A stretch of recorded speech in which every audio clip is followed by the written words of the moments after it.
नमस्कार, कमोडिटी 360 में आपका स्वागत है। मैं हूं मनीषा गुप्ता और खबर बाजारों में ये है कि सरकार के पास सिर्फ 4 महीने के लिए चना दाल का स्टॉक पड़ा हुआ है और इसका खामियाजा सरकार के भारत दाल ब्रांड को भुगतना पड़ सकता है। क्या है एग्जैक्ट नंबर्स और बाजार किस अवेलेबिलिटी फसल के साथ काम कर रहा है, इन सब को थोड़ा सा एनालाइज करते हैं। JLV एग्रो के डायरेक्टर विवेक अग्रवाल हमारे साथ हैं और agri farmer and trader association के जनरल सेक्रेटरी सुनील बलदेवा जी भी हैं। आप दोनों का स्वागत है। सबसे पहले आपसे ये जानना चाहते हैं कि आप दोनों को क्या लगता है कि क्या फसल है। सुनील जी, इस बार चने की फसल क्या थी? चने की फसल मनीषा जी, जैसे मैं आपके चैनल पे पहले ही बता चुका हूं कि करीबन 10 से 12% की बिजाई कम थी और 10% के करीबन जो है वो यील्ड की कमी थी। तो दोनों मिला के देखें तो पिछले साल से 20% चने की पैदावार कम थी। और सरकारी यदि हम स्टॉक की बात करें तो सरकारी स्टॉक पिछली बार 14 लाख टन से ज्यादा था, जो इस बार फरवरी के महीने मार्च के महीने में यदि हम बात करें तो 8-9 लाख टन था। और यदि हम प्राइवेट हाथों में बात करें तो पिछली बार चना जो था हर मिलर और ट्रेडर के पास था, लेकिन इस बार चना मिलर और ट्रेडर के पास भी कम था। तो मुझे लगता है कि टोटल यदि सप्लाई की बात करें तो सप्लाई करीबन 25% की कमी जरूर है, लेकिन उस कमी को पूर्ति जो है, जैसा आपने बोला पहले भारत दाल में, क्योंकि सितंबर तक सरकार ने करीबन भारत दाल के लिए अलॉट कर चुकी है चना। तो मुझे लगता है कि मई, जून, जुलाई, अगस्त, सितंबर ये महीने जो है वो भारत दाल मिलती रहेगी। हाँ, सितंबर ऑनवर्ड यदि चना सरकार को नया प्रोक्योरमेंट नहीं होता है तो फिर हमें जरूर दिक्कत आ सकती है। लेकिन सरकार ने चूंकि मार्केट रेट पे चना को जो है खरीदी का तैयारी कर ली है, तो मुझे लगता है कि जो दाल जो है, भारत दाल जो है वो शायद आगे भी जारी रह सकती है। यदि सरकार को कुछ माल मिल जाता है तो सरकार को यदि माल नहीं मिलता है तो सरकार के पास मसूर दाल है, मूंग दाल है और सरकार शायद मटर भी खरीद के भारत दाल में भारत मटर भी दे सकती है। तो मुझे लगता है दाल देना सरकार का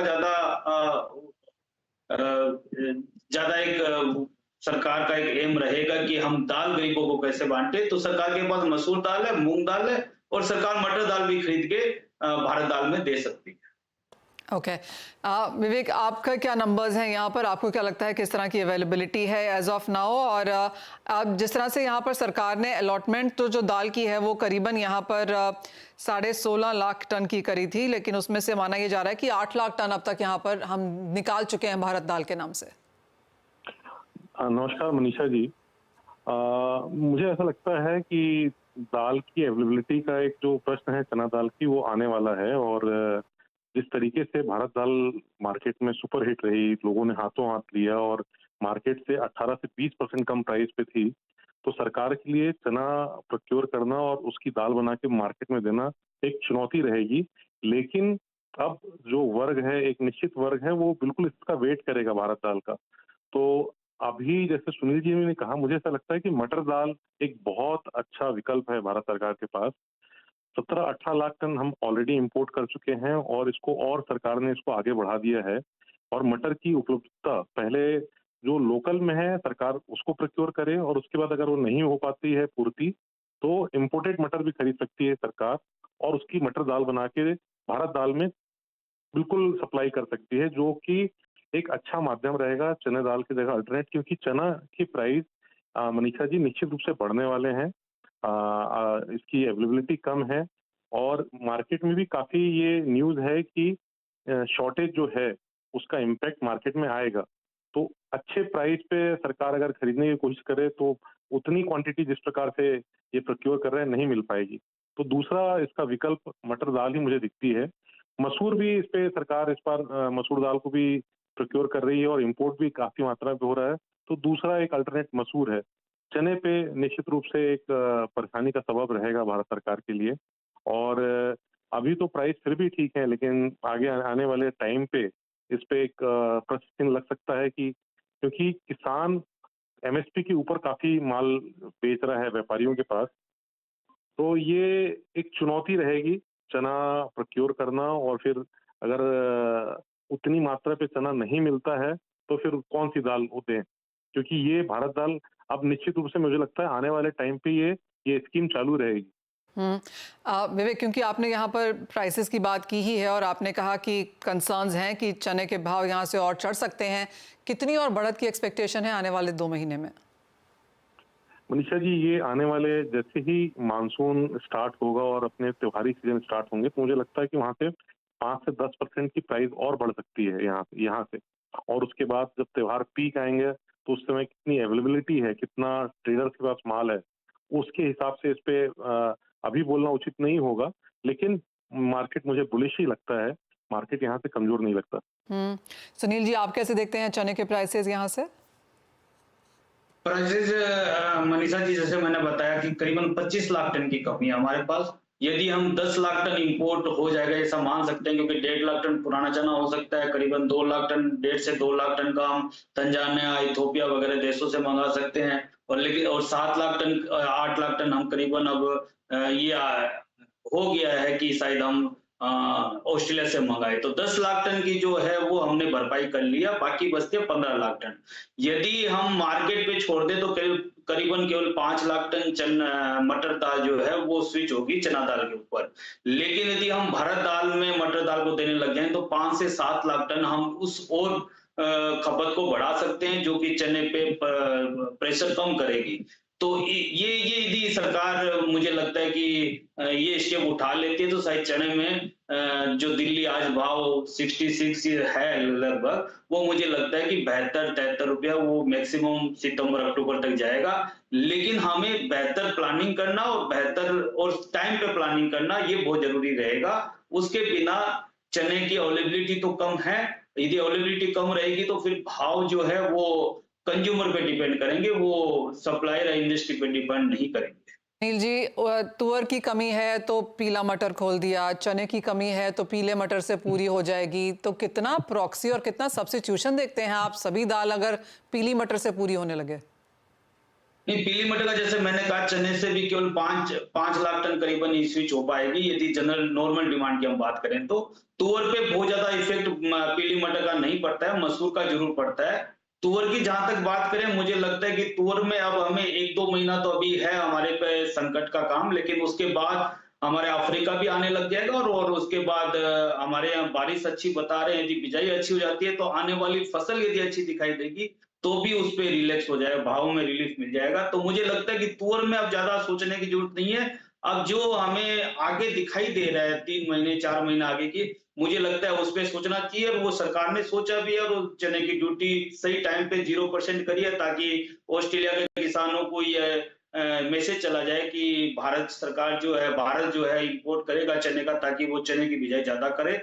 तो मुझे लगता है कि कुछ सरकार ने सोचा है, कुछ हमें मटर को भारत दाल में देने के बारे में सोचना होगा, मटर के प्रोक्योरमेंट के बारे में सोचना होगा, और जितना जल्दी ये डिसीजन ले ले मुझे लगता है बहुत अच्छा रहेगा। विवेक जी, एक और चिंता बाजार में है, वो ये कि स्टॉक लिमिट अभी इस वक्त यहाँ पर तुअर और उड़द में है, और क्योंकि सरकार बहुत ज्यादा चना प्रोक्योर नहीं कर पा रही है अभी तक भी, इवन एज ओपन मार्केट पे खरीदारी की बात है तो यहाँ पर भी शायद स्टॉक लिमिट आ सकती है। आप इस संदर्भ में कुछ सुन रहे हैं?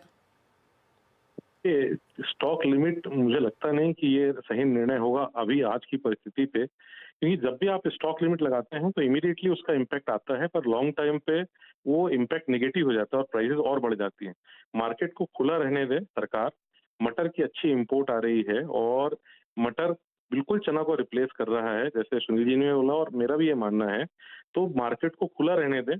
ये अगर किसी भी तहत अगर ये स्टॉक लिमिट आती है तो मार्केट को थोड़े टाइम के लिए ही एक प्राइस कंट्रोल करेगी, पर बाद में वो एक बड़ा संकट बन के उभरेगा, क्योंकि फिर व्यापारी उस ट्रेड से हट जाता है और ट्रेड से हटने के कारण बड़ा वैक्यूम बन जाता है।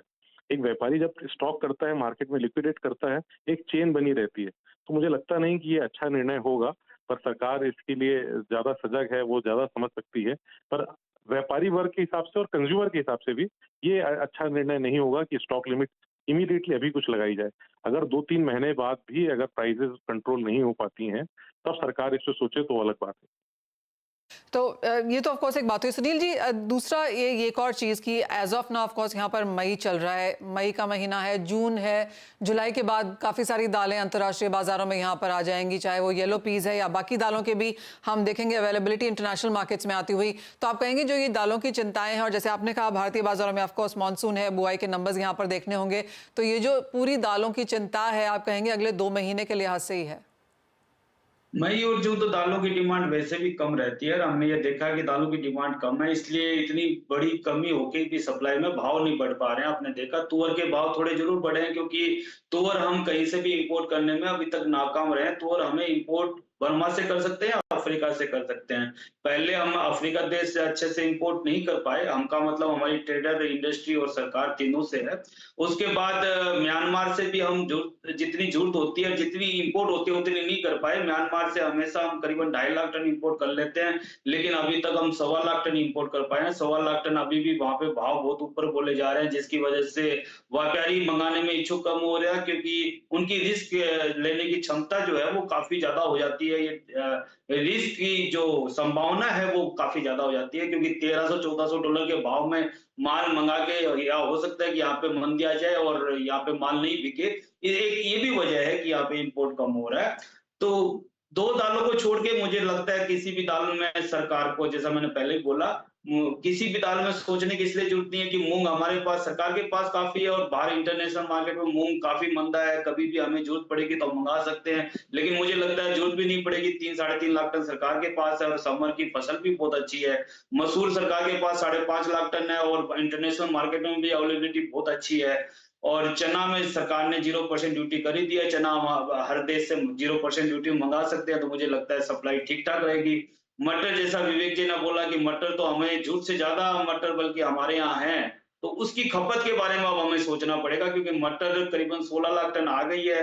6 लाख टन की हमारे यहाँ फसल थी, 22-23 लाख टन मटर हमारे पास अवेलेबिलिटी हो गई है, जबकि हमारे पास खपत जो है इसकी नॉर्मल ईयर में 18 लाख टन है।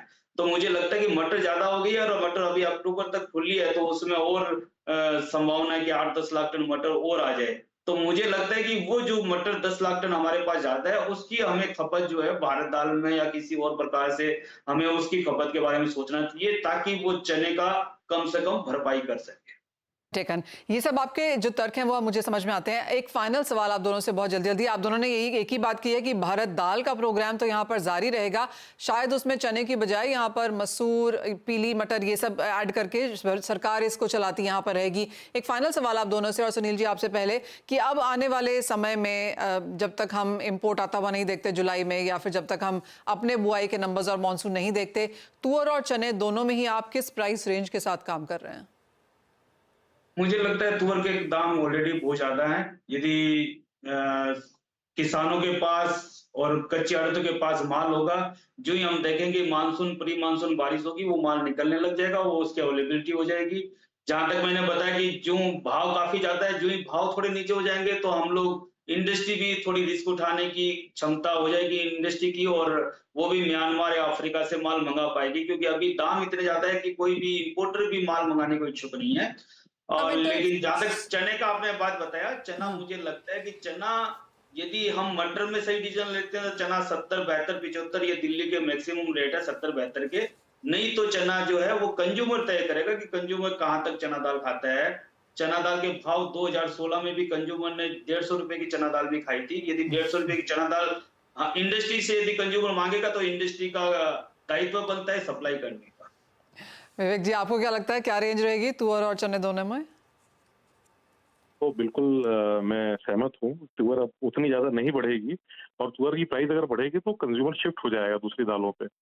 चना पे बिल्कुल मेरा कहना है कि चना पे प्राइस यहाँ से बढ़ेगी, 75-80 रुपए तक बाजार एक बार जा सकता है जो त्योहारी सीजन आएंगे, क्योंकि मार्केट पे इसकी डिमांड रहेगी और मार्केट पे उतना अवेलेबिलिटी नहीं है आज भी।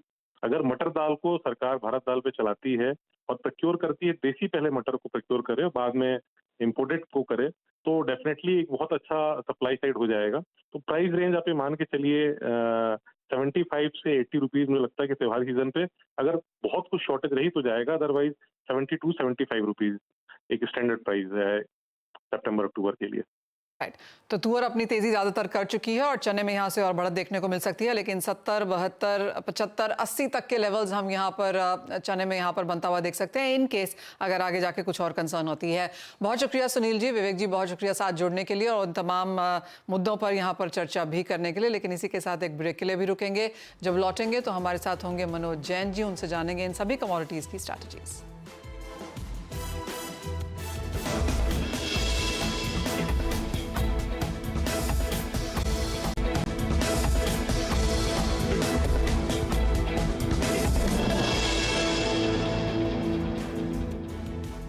नमस्कार, पृथ्वी फिनमार्ट प्राइवेट लिमिटेड के मनोज कुमार जैन अब हमारे साथ जुड़ चुके हैं। मनोज जी नमस्कार, और सबसे पहले आपका व्यू यहाँ पर प्रेशियस मेटल्स पे लेना चाहेंगे। चांदी ऑल टाइम हाइस पर है, सोने में देर रात कल 1% की तेजी थी, 2400 के आसपास के स्तर अब भी यहाँ पर है, यहाँ पर क्या करने की राय है? नमस्कार मनीषा जी, बिल्कुल यहाँ पे सोना और चांदी दोनों का ही मोमेंटम पॉजिटिव है। कल जब यूएस के इन्फ्लेशन के नंबर्स आए थे तो इनलाइन एक्सपेक्टेशन थे और इनफैक्ट यहाँ पे ईयरली बेसिस पे यूएस इन्फ्लेशन में थोड़ा कूल ऑफ देखने को मिला। डॉलर इंडेक्स और बॉन्ड यील्ड में गिरावट रही, जिसका सपोर्ट सोने और चांदी में फिर एक बार आता हुआ नजर आ रहा है। साथ ही यहाँ यूएस फेड जो ब्याज दर कटौती है उसकी उम्मीद फिर एक बार बढ़ती हुई नजर आई है। तो अभी यहाँ पे सोने और चांदी में मोमेंटम पॉजिटिव ही रहेगा। आज यहाँ पे शाम के सत्र में भी डेटा आना है, उस समय थोड़ी वॉलेटिलिटी रहेगी तो डिप्स में बाय की सलाह रहेगी। सोने में 72,900 के स्तर पर बाय करके चले, 72,550 का स्टॉप लॉस रखे, 73,600 यहाँ लक्ष्य रहेगा 1 से 2 दिन के लिए। वहीं अगर चांदी की बात करें तो 87,000 पे यहाँ बाय करना चाहिए। स्टॉप लॉस जो रखना है 86,450 पे रखना है, लक्ष्य यहाँ पे 88,200 का रहेगा। मनोज जी, साथ ही अच्छा खासा मोमेंटम यहाँ पर मेटल्स में भी है, यहाँ पर क्या करने को कहेंगे आप? मेटल्स में भी बिल्कुल अच्छा मोमेंटम बना हुआ है। इनफैक्ट सप्ताह की शुरुआत में आपसे बात हो रही थी तो कॉपर में $10,400 तक की बात हमने कही थी, वो लक्ष्य हासिल होते हुए नजर आए हैं। एल्यूमिनियम में भी अच्छी बढ़त है। अभी यहाँ पे रिस्क रिवार्ड के हिसाब से देखें तो एल्यूमिनियम ज्यादा पसंद लगता है। 239 के स्तर पर एल्यूमिनियम में का वायदा जो है बाय करके चलना चाहिए। 236 का एक स्टॉप लॉस रखें, लक्ष्य यहाँ पे 245 तक के रहेंगे। मनोज जी, साथ ही एग्रीकल्चर कमोडिटीज में क्या करने की राय है? दालों पर तो हम डिस्कशन कर ही रहे थे, इनकेस आपका वहां पर कोई व्यू है, और साथ ही साथ मौसम को लेकर जिस तरह से मसालों में अच्छी खासी मूवमेंट देखने को मिली है, यहाँ पर भी क्या होंगी स्ट्रैटेजीज? बिल्कुल, यहाँ पे जो जिस तरह से मौसम के अनुमान आ रहे हैं कि नॉर्मल जो है मानसून रह सकता है, पर यहाँ पे हम देख रहे हैं कि दालों में निश्चित रूप से थोड़ी शॉर्टेज है और उसी के चलते जो मोमेंटम है वो तेजी का बना हुआ है। लेकिन गवर्नमेंट के इंटरफेरेंस काफी है, तो वहां पे गवर्नमेंट का नियंत्रण जो है आगे भी जारी रह सकता है। लेकिन अगर मसालों की बात करें तो यहाँ पे ओवरऑल मसाला पैक में जीरे में एक अच्छा मोमेंटम निचले स्तरों से बनता हुआ नजर आया है। हमारा मानना है कि ये बढ़त आगे भी कंटिन्यू होती हुई नजर आएगी। जो जून का वायदा है अभी 27,700 के आसपास ट्रेड हो रहा है। थोड़े डिप्स आते हैं 27,400 के आसपास के, तो वहां बाय करके चलना चाहिए। 26,950 का एक स्टॉप लॉस लगाएं और लक्ष्य यहाँ पे 28,500 तक के रखे जा सकते हैं।